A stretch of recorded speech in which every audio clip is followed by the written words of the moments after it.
আস্তে আস্তে। দাদা দেখো কত নতুন শাড়ি, আর বলে কি একটাও নাকি শাড়ি নেই, অবস্থা দেখো।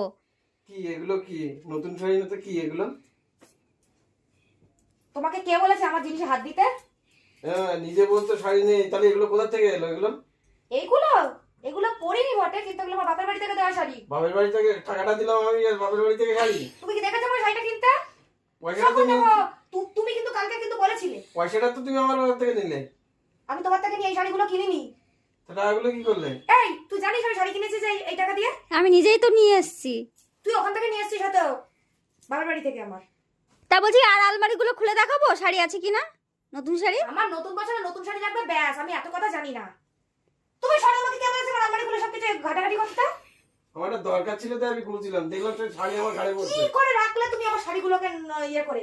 নতুন শাড়ি নেই তো, ওই জন্য সব ঘাড়ে পড়ছে। মা আমার সব শাড়িগুলো দেখো অবস্থা কিরকম করে রাখলো, একটাকে গুছাতে কোনো কাজ দেয় না। না দোকান থেকে ফোন এসেছে, ভালো হয়েছে। দেরি করায়, এরকম করে দেরি করায়।